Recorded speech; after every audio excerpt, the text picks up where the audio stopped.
Today's episode is all about understanding what it takes to get your credit score above 750. The Money Matters podcast starts now.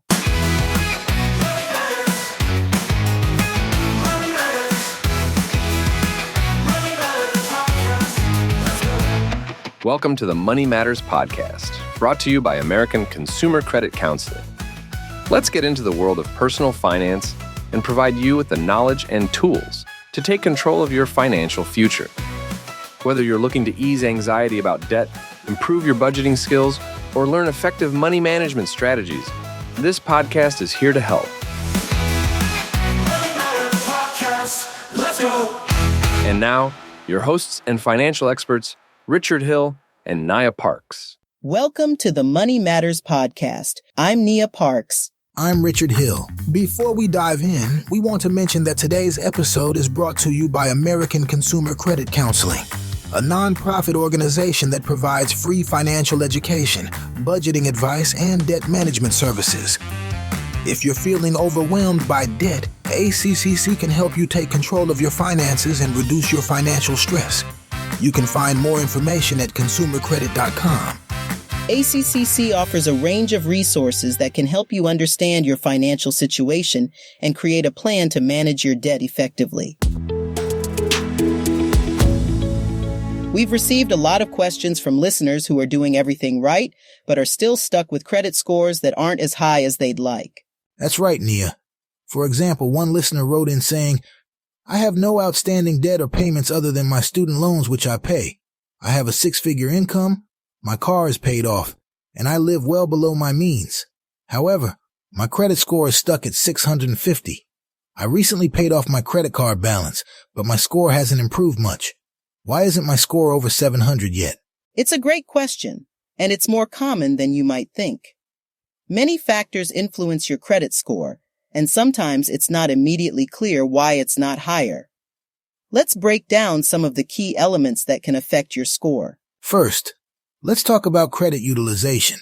Even if you pay off your balance every month, if you're using a significant portion of your available credit, it can still impact your score. Keeping your credit utilization below 30% and ideally below 10% can make a big difference. Absolutely.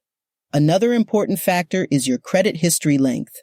If you've recently opened new credit accounts, it can temporarily lower your score because it shortens your average account age. Time is your friend here. The longer your accounts have been open, the better. Payment history is also crucial. Late payments, even from several years ago, can still affect your score. Our listener mentioned having a few late payments in the past 7 years. It's important to avoid any late payments going forward and make sure all your accounts are in good standing. And let's not forget the types of credit in use. Having a mix of credit types, such as credit cards, a mortgage, and student loans, can positively impact your score.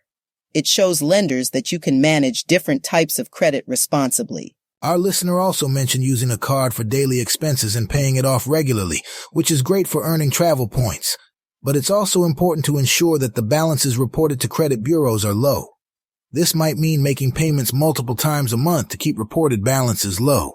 One more tip is to check your credit reports for errors. Sometimes inaccuracies can drag down your score.